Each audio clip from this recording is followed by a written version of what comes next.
So you're probably wondering, those of you that have been here before, what was Craig thinking with 4 readings? Because usually we just do 2. And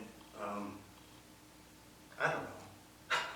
I do know what I was thinking. Today in some Christian circles is Christ the King, the last day of the church here. In other Christian circles that thinks that Christ the King sounds too Catholic, they changed it to call it Reformation Sunday. But this isn't a day that is particularly special in the history of the Reformation, so it's kind of arbitrary. You could have called it Peanut Butter and Jelly Sunday, which isn't an altogether bad idea, you know, if you have some milk. I wanted to show, the other thing it's sometimes called is the reign of Christ, because Christ the King sounds either too dominant or too male.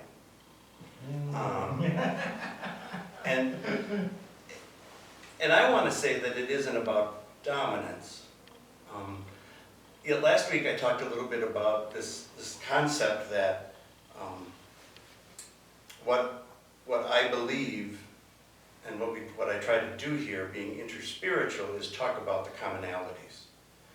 And that saying that there are commonalities isn't to say that every system is the same. And I use the analogy of a mountain, and different spiritual systems are climbing the same mountain but on other sides of it and on different paths. But the goal is, and I came up with even a better idea, of course, after I talked about it. If you've ever been to the Rockies, and I think it might be the same out east, but maybe not. There's a place where you get above the tree line, and actually so you can be climbing a mountain with a lot of trees, but above a certain height, trees won't grow anymore. So it just gets barren. And so if you think about that image that we're all coming up different sides of the mountain on different paths, if we're dedicated to one path, sooner or later we're going to break beyond the trees and look around and be really surprised at who we see and all that we have in common. But even though the paths aren't the same, I said we talk about the same things. Every religious tradition or spiritual tradition talks about love, compassion, empathy, generosity, caring for people less fortunate than us. And so there is a lot of common ground, and that's what I like to look at, is where is the common ground? Because it seems to me there's something in human nature where we want to fight about the things we see differently and ignore the things we see in the same way or that we all believe are important. And if we flipped that and chose instead to look at the things that we share in common, there'd be a lot less fighting to do. Which is why there's 4 readings. The first reading about Krishna uses imagery that's really similar to that 3rd reading from Daniel. This kind of mystical idea of perfection. And there's the same thing in Buddhism. I just thought if I did 5 readings, you'd probably throw me out the window. But you know, the Buddha supposedly was born coming out his mother's side, which, even though it precedes the Christian idea of a virgin birth, it does kind of trump it. I mean, a virgin birth is one thing, sliding out between the ribs is, that's a little more impressive, I think. But what do I know? I've never had a child. So, but there are these similarities, and you can look at it and say, well, we're all trying to compete. My God's better than your God. My view of whatever the goal of the spiritual path is better than yours. Or we can look at the truth that in different times and in different cultures, when people have this experience of whatever you want to call it, the transcendent, isn't it sort of funny that they use the same sort of language to speak about it? That experience draws from them the desire to say that if it's a being, and it's always a being, even in Buddhism it's a being, even though the being isn't a God, that there's a certain amount of perfection, that this being can do things that the average person can't do. In fact, they can do things that nobody else can do.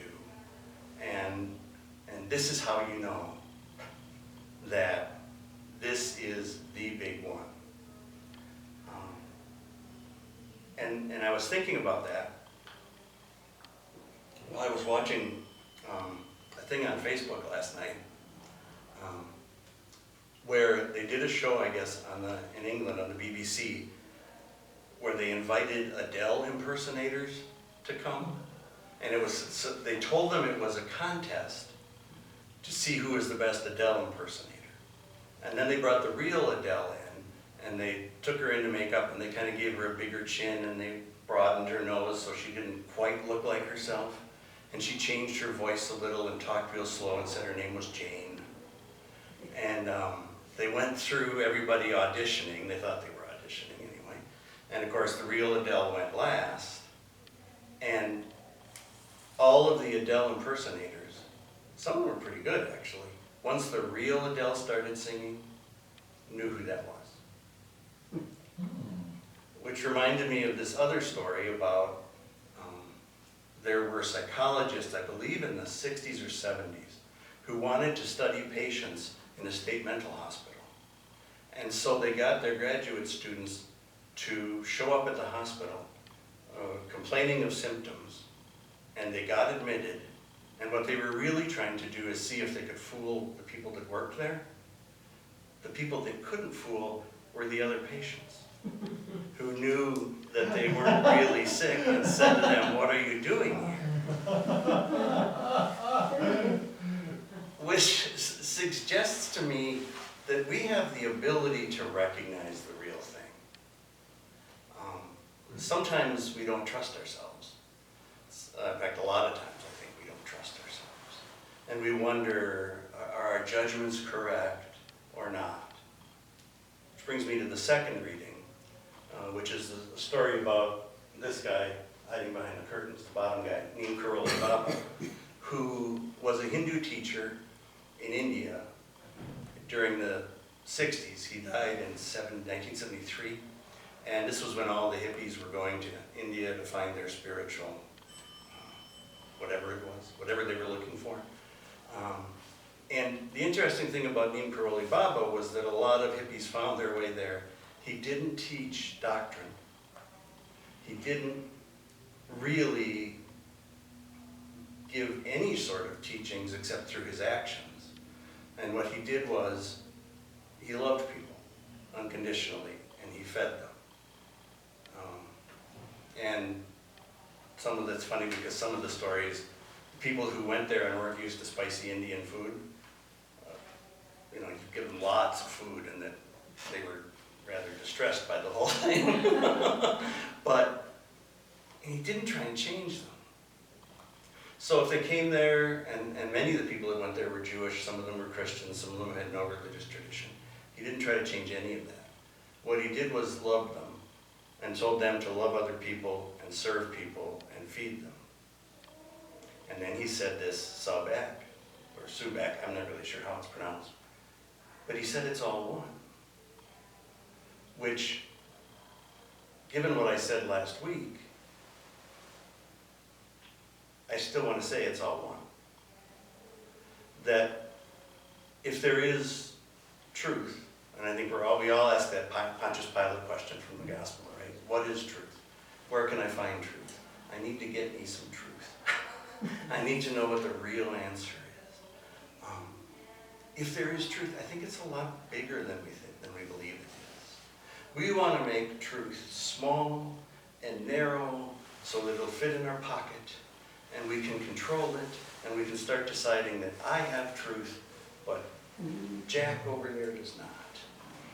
And then what you get are these long lists of doctrine, belief, the Christian Eastern Orthodox canon law, the rules of the church, which is called the Rudder, is an 1,800-page book in about 8-point font. So you can imagine. And it's everything you need to know.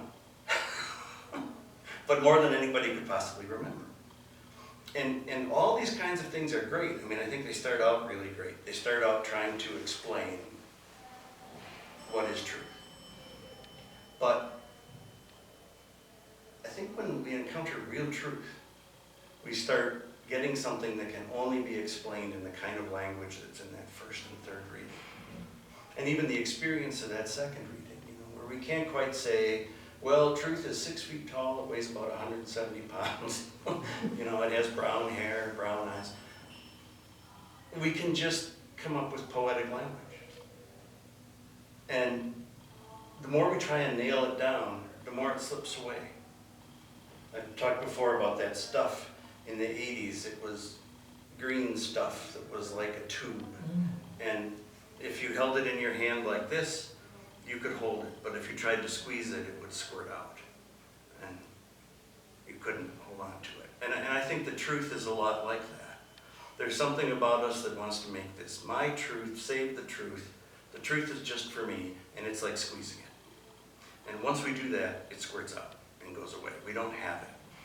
But if we can hold it gently and look at it, metaphorically speaking, and ponder it and meditate around it and spend time with it, it becomes more and more apparent, and we become less and less able to describe it in using the language that you would to describe, here's how you'll know this person. And the question is, can we make that okay? Can we be okay with that? Can we be okay trusting that we've had this experience or these insights, even though they pop up and slip away? But we've had them, and we trust that we've had them. And this is kind of a silly sentence, right? But we know what we know. And nobody can talk us out of that. If you've had the experience of going somewhere that's really beautiful, and you do your best to describe it to somebody, and that's something too that's really beyond words, and somebody says, no, you weren't there, because I was there and it was like this. We would say to ourselves, at least, that's silly. I know I was there.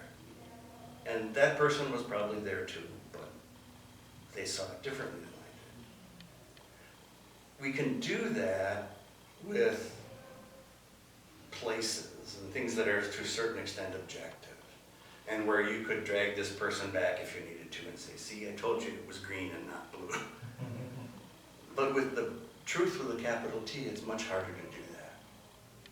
So if we can come, I believe, to the place where we recognize that there's all these different paths, and sooner or later we're going to pop out above the tree line and be surprised at who else is there, and that there's places where those paths cross, and there's these common things, love, forgiveness,